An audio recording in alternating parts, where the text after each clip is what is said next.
Apple just dropped a game-changing design at WWDC 2025 that could shake up tech stocks. While the market is flirting with all-time highs, stick around and find out what's driving this wild ride and how you can cash in and make a lot of money today. The stock market today was pretty mixed, with the S&P 500 edging up slightly, driven by tech giants, while other sectors and ongoing trade talks kept things choppy. Here's what stirred the pot today.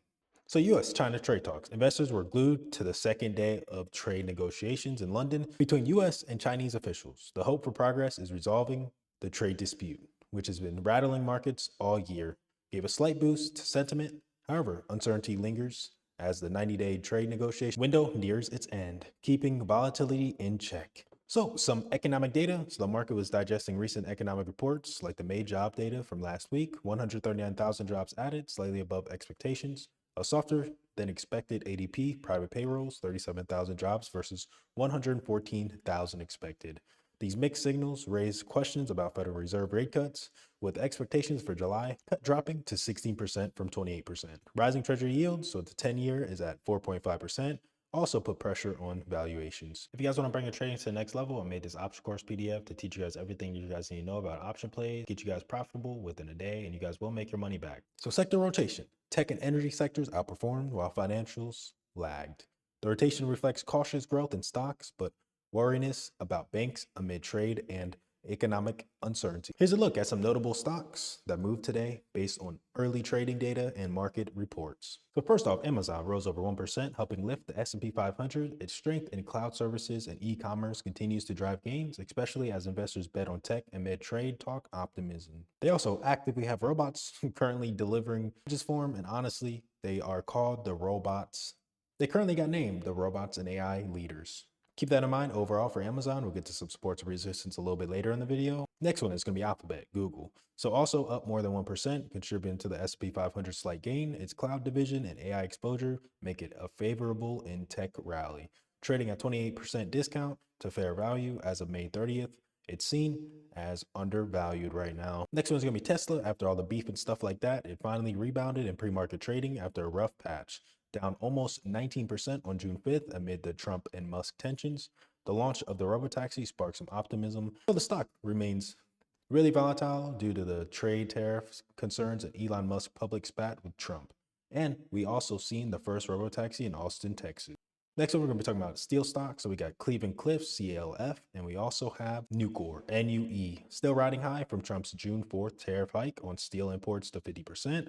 While not specifically noted for June 10th, earlier surges, CLF up 21% and NUE up 10%, suggest strength in the sector. So an hour before market close, we do see Nvidia spiking up a bunch. There's going to be an event tomorrow where Jensen Huang comes out. So keep that in mind for tomorrow. And Nvidia stock overall is mainly buy the rumor, sell the news, and or we buy the rumor and buy the news as well. And we can get back up to some highs of 145, maybe get to that 150 level for Nvidia. So let's talk a little bit about the SPY. So as of making this video and the typing everything, it was at the 600 level, but honestly, we just recently spiked. Now we're at that 603, so keep that in mind. But SPY traded at the 600, up slightly from its previous close of 599.68.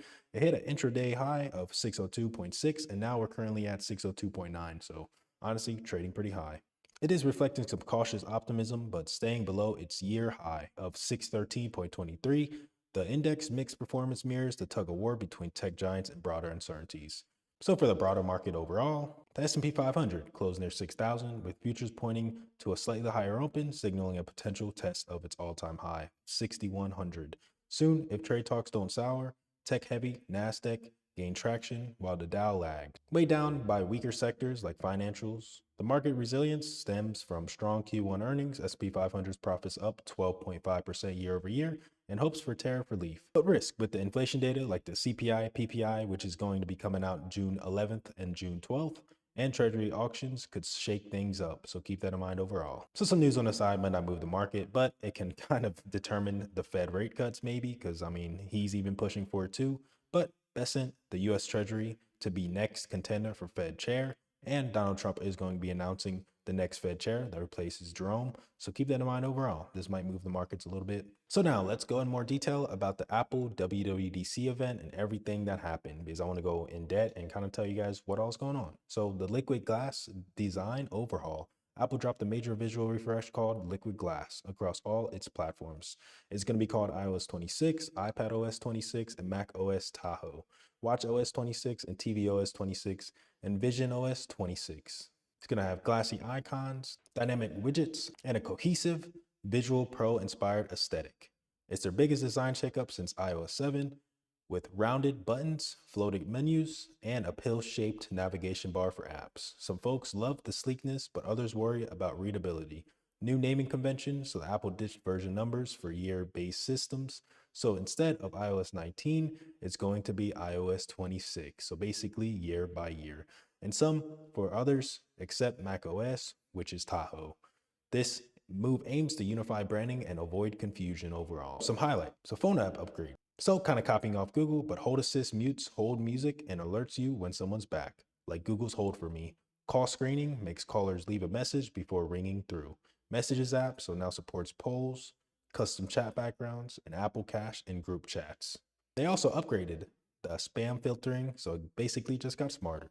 So the Photos app, so it's revamped with library and collections tabs for easier navigation. They have a Games app, so a new hub for gaming with arcade integration, events, and play together for co-op challenges. So Live Translate, Apple Intelligent powers real-time text and call translation in phone, messages, and FaceTime, which is honestly insane. You talk to your baddies. So iPad OS 26, so windowing system, iPads are getting Mac-like with a top menu bar, resizable windows, and an exposed style view for multitasking. Works with Stage Manager and multiple displays. The Files app, so they also have a detailed list view, resizable columns, and customizable folders with colors and emojis that sync across devices. So basically, your iPad is going to be like your MacBook. So some new apps. So you have Preview app arrives, plus better audio tools like mic selection and noise isolation. macOS Tahoe, so Liquid Glass UI with live activities in the menu bar and a beefed up spotlight for direct actions. Phone app, so Macs now have a native phone app, hinting at a future cellular Mac possibility. So basically, you can get like cellular on your Mac, basically, in short. So watch OS 26, so Workout Buddy, an AI-powered feature that tracks your fitness history, offers vocal coaching, and summarizes your workout stats. Smart Stack, so smarter predictions for widget and notifications, plus a wrist flick gesture to dismiss alerts. New workout layers and custom options. TV OS 26, liquid glass design with faster show resuming and karaoke mode using your iPhone as a mic. New TV Plus content announcement, so like Slow Horses and Foundation. Vision OS 26 for the rich people. PSVR 2 sends controller support for gaming with full motion tracking. Enhanced spatial personas for more of a life-like avatars. Apple Intelligent updates. Visual intelligence, use your phone camera or screenshot. Search objects, ask ChatGPT questions, or add events to your calendar. Priority notification of messages, urgent emails, and notifications gets pinned to the top with summaries for quick scanning. More languages support and third-party apps can now tap into Apple's AI models. No major Siri overhaul. The new Siri features are going to be delayed until 2026. No hardware announcements. They were kind of focusing more on everything. They're focusing on the design over the new devices. No rumors for a new Mac Pro or AirTag 2s. Honestly, overall, man, it wasn't too bad. And honestly, it's pretty cool tech, and I can't wait for the new iOS to drop. With that being said, man, let's get to some sports and resistance and give you guys some plays for tomorrow. So honestly, man, for SPY, looking for the upside for now. And look at that 603.5. We can break above that. Look at 605. 606.5 and that 610 level. Above that, look at 611.5 and then 615. To the downside, which we might break down a little bit first and then come back up. That's what we've kind of been doing for a little bit and having some big sell-offs every now and then. So keep that in mind overall. But to the downside, look at 602.5, 602, 601.5, and that 600 level to the downside. So for Apple, man, we haven't really made any big moves, especially with the WWDC. But to the upside, look at 203.5, 204, 205, 206.5, and that 210 level. To the downside, look at 202.5, 202, 201.5, and that 200 level flat. Honestly, man, this trade war can maybe benefit Apple a little bit, especially if they pause the tariffs and or take away that 25% tariff. But for now, look at Apple maybe to the downside or just holding around the 200 to 205 range. NVIDIA, man, we did have a big breakup, and we do have that event tomorrow with Jensen Huang. So to the upside, man, look at 144.5. If we break above that, look at 145, 146.5, and that 150 level to the upside. To the downside, look at 143.5, 143, 142.5, 141.5, and all the way down to that 140 level for NVIDIA.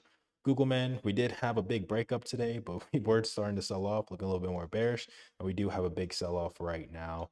Honestly, man, with Apple kind of announcing ChatGPT, they have a $20 billion deal where basically iPhones and any Apple device mainly uses Google, and this can really not benefit Google at all, and honestly bring Google to the downside.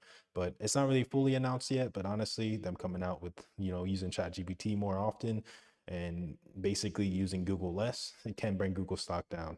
So to the downside for now, look at 178.5, 177.5, 175, and that 170 level for Google. To the upside, man, look at 180. If we can break above that 180 once again, look at that 181.5, 182.5, and 185 to the upside for Google.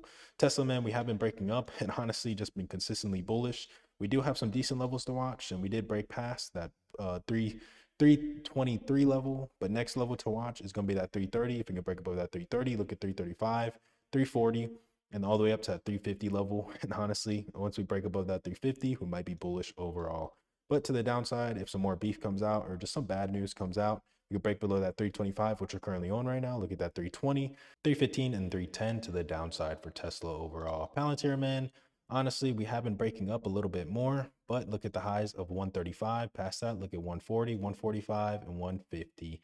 To the downside, man, look at 132, 131.5, 130 flat, and then all the way down to that 129.5.